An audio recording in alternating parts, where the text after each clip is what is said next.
C'est un grand frère qui le dit, il s'appelle Claude Lissiard, il exerce sur une chaîne internationale, une radio internationale. Toi-même, tu sais. Toi-même, tu sais que chaque samedi, dès qu'il est 9 h, nous devons nous retrouver sur Gabon Télévision pour parler des loisirs, des plaisirs et de tout ce qui gravite autour du divertissement. C'est un honneur pour nous de vous retrouver dans cette superbe et très belle émission qu'est Week-end Loisirs. Mesdames et messieurs, bonjour et bienvenue dans cette émission avec moi pour la présenter. Comme d'habitude, l'équipe menée de maître par Emmanuel Becuy-Lee.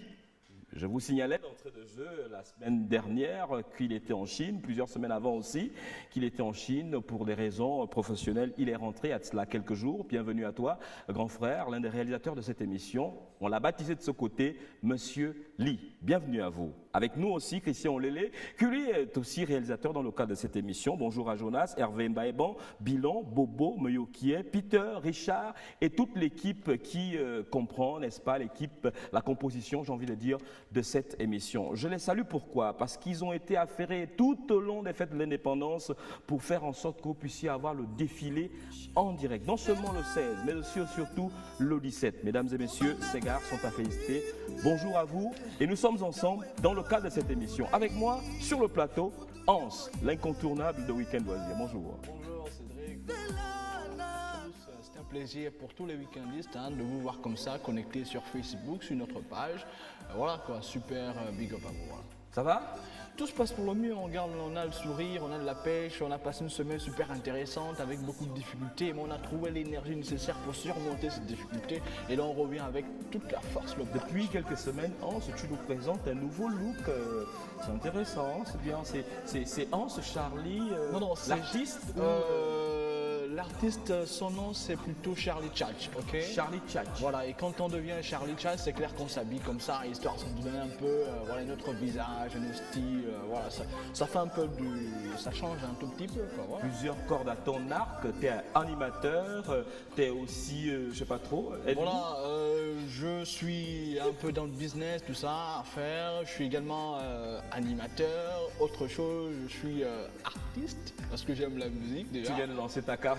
Voilà, mais elle est circonscrite à l'université jusqu'à présent. Pour l'instant, c'est clair que quand on veut se lancer, on choisit d'abord un champ, une cible, et on essaie d'accrocher avant que d'attaquer le gros qui est le Gabon. Donc avant que le Gabon ne connaisse ce que je fais comme musique, je souhaiterais d'abord que l'ensemble du monde estudiantin soit au parfum de ce qui est en moi en fait. Voilà, donc alors si je dis l'artiste étudiant Charlie Tchatch, ça te dérange par exemple? Il n'y a pas de souci, c'est tout bien pour l'ensemble du monde estudiantin. Voilà, c'est ça quoi.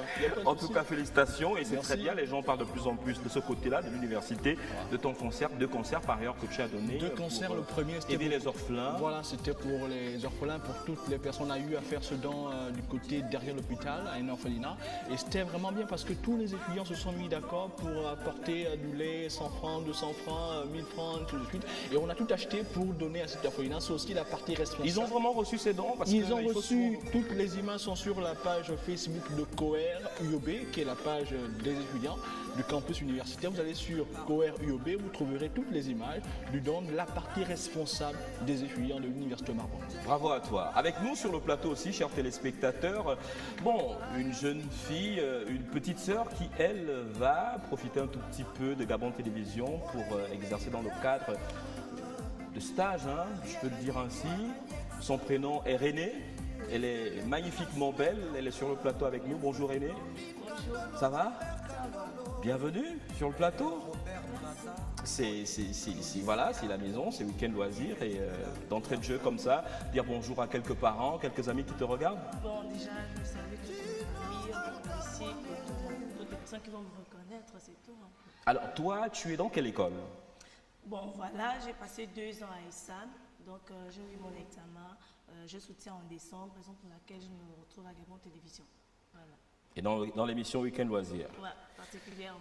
Merci de nous faire confiance. Nous allons essayer de t'accompagner dans cette noble mission qu'est la tienne. Et je suis sûr qu'avec beaucoup de chance, tu pourras rejoindre la rédaction de Gabon Télévision. Pourquoi pas l'équipe de Week-end Loisirs et pourquoi pas une équipe ici à Gabon Télévision. Bonne chance à toi. Merci. Bien, nous commençons l'émission. En deuxième partie, chers téléspectateurs, nous parlerons dans le cadre de la rubrique Week Astuce d'un sujet que Aminata aurait pu évoquer, mais pour des raisons professionnelles, elle ne pourra pas être avec nous. Elle est en mission, donc nous la retrouverons la semaine prochaine très certainement. Aminata, là où tu es, bonjour. Nous ne sommes pas de ceux qui disent qu'on va à l'étranger ou en province. Nous disons simplement qu'elle est en mission. Si vous êtes en province ou à l'étranger et que vous apercevez Aminata, sachez qu'à Week-end Loisirs, on voyage aussi. Merci Aminata et félicitations à toi. Dans le cadre de la rubrique où ça tourne, pardon, nous parlerons de Robin Williams. Ah oui, et là, il y a une grande nuance à faire. Il y a Robin Williams, le chanteur. Le chanteur, Robin Williams, celui qui fait la country music, ok, et Robin Williams, l'acteur qui, lui, évolue dans l'art cinématographique. Qui est décédé finalement. Qui est décédé le 11 août 2014. Le Robin Williams, l'acteur. L'acteur. Nous parlerons de lui dans la rubrique Saturne. Et puis nous recevrons un pasteur qui, lui, viendra sur ce plateau pour nous parler d'une distribution de kits alimentaires. Et nous en saurons un peu plus quand il sera sur ce plateau. Dans le cadre de la rubrique Un artiste, une histoire, nous parlerons de Vico Secondo. Vico Secondo, homme incontournable, homme de culture, homme qui a su synchroniser toutes les danses, les cultures gabonaises. On parlera de lui dans la rubrique Un artiste, une histoire. Sporty Week va nous amener à parler de Pierre-Emerick Aubameyang, la panthère nationale et internationale qui ne fait que marquer des buts depuis le départ de Lewandowski. C'est bizarre. Après Lewandowski, l'étoile vert, jaune, bleu ne cesse de briller au sommet du stade de Dortmund. C'est Pierre-Emerick Aubameyang. Il sera à la une de la qualité dans Sporty Week. La caution morale de l'émission, chers téléspectateurs, gravitera autour de l'incontournable de ce numéro, une artiste émérite. Elle était à Pointe-Noire il y a quelque temps.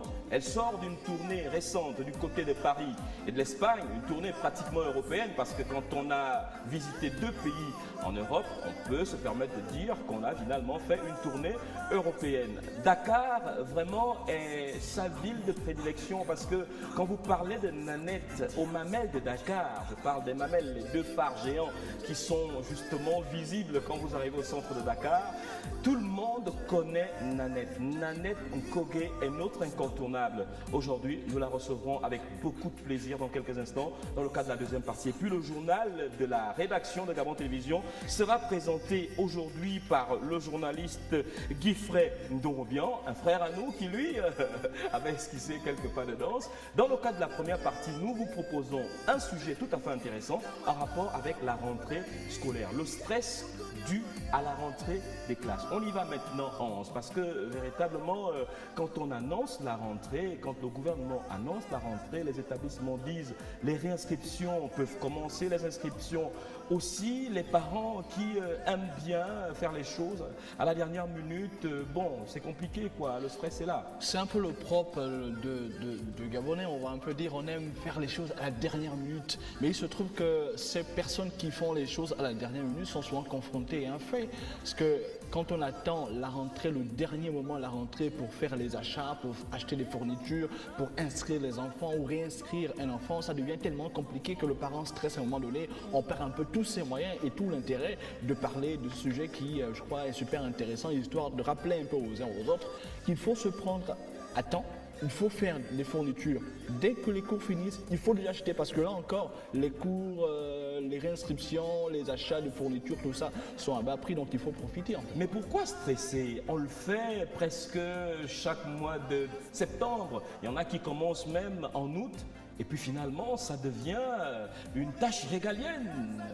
Oui, ça devient une tâche régalienne, mais ce qu'on va comprendre, premièrement, il y a d'abord le coût des matériaux, okay, des fournitures. Ah oui, le coût.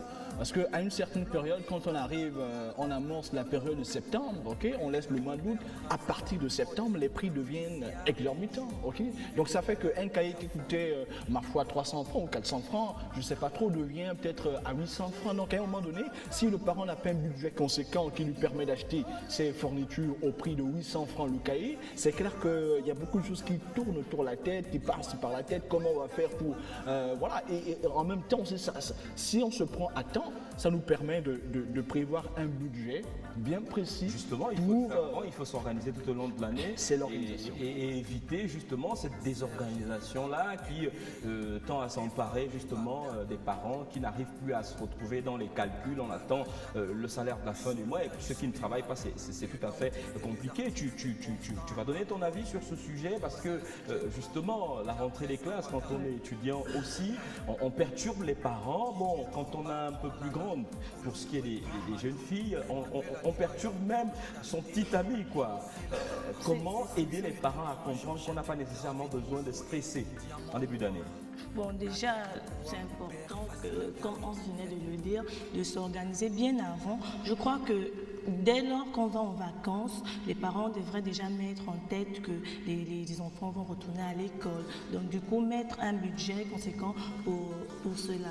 Parce que vraiment, vers la fin, je crois, des vacances, les prix vont augmenter. Et souvent, c'est pas facile pour le Gabonais lambda de vraiment s'organiser dans ce sens-là. Du coup, les enfants vont même commencer l'école en retard. On assiste à ces choses-là, des enfants qui, au lieu de commencer peut-être en septembre, en octobre, vont commencer en décembre, parfois même en janvier, voilà, juste après les fêtes de fin d'année. C'est vrai que c'est une véritable contrainte, hein. On sait qu'on doit forcément acheter les fournitures scolaires des enfants. C'est pas facultatif. Ou on le fait, ou on le fait pas. Si on ne le fait pas, l'enfant ne peut pas se rendre à l'école. Ouais. Encore qu'aujourd'hui, il faut nécessairement mettre des livres à la disposition des enfants, parce que ceux qui sont dans le privé, bon, tu en sais un peu plus. Oui, mais quand on parle déjà, il y a beaucoup de choses super intéressantes quand on aborde la rentrée scolaire, parce qu'il y a les ouvrages achetés pour les étudiants, il y a des réinscriptions à faire, et là encore, il y a certains étudiants, vous vous rendez compte, il y a beaucoup d'étudiants qui se sont réinscrits ou inscrits à nouveau en retard. Donc, ils ont leur carte d'étudiant, mais après des mois. Donc ça, c'est pas normal. Ça veut dire qu'on stresse moins. Parce que l'avantage quand on se réinscrit ou on s'inscrit avant, c'est qu'à un moment donné, on sera amené à utiliser notre carte d'étudiant ou notre carte scolaire.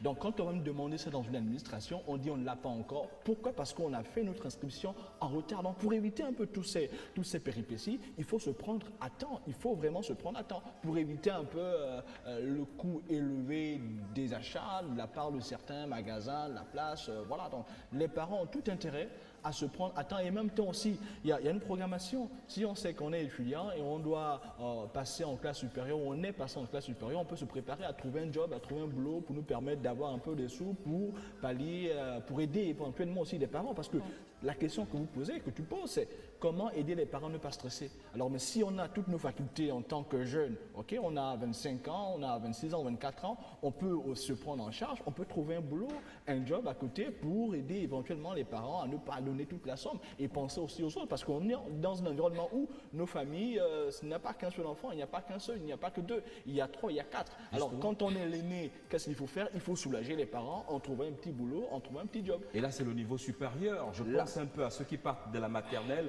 pour le primaire.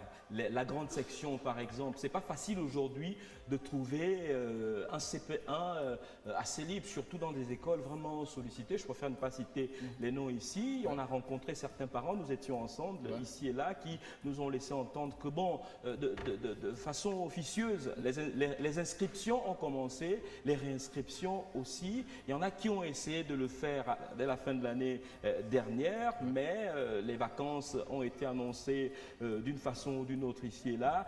Aujourd'hui, on ne sait pas quoi faire très exactement parce qu'on laisse entendre à certains parents qu'il n'y a plus de place. René. Effectivement, comme tu venais de dire, il y a des écoles vraiment que même quand on n'a pas l'argent, je crois que le parent veut forcément le meilleur pour son enfant. Du coup, même quand on n'est pas capable de payer une école, on va mettre l'enfant juste parce qu'on veut le meilleur pour notre bon ben. Bon, maintenant, déjà, pour les places, je ne sais pas. Bon, moi, je n'étais pas avec vous parce que j'étais en mission. Donc, voilà. Maintenant, c'est vrai que c'est vraiment compliqué.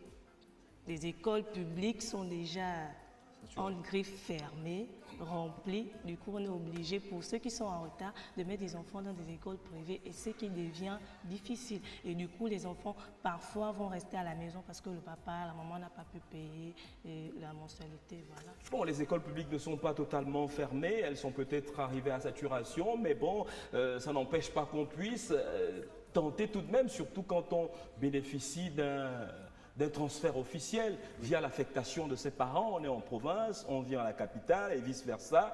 Bon, on est obligé de trouver un établissement public parce que c'est la loi et c'est comme ça que ça se passe souvent chez nous.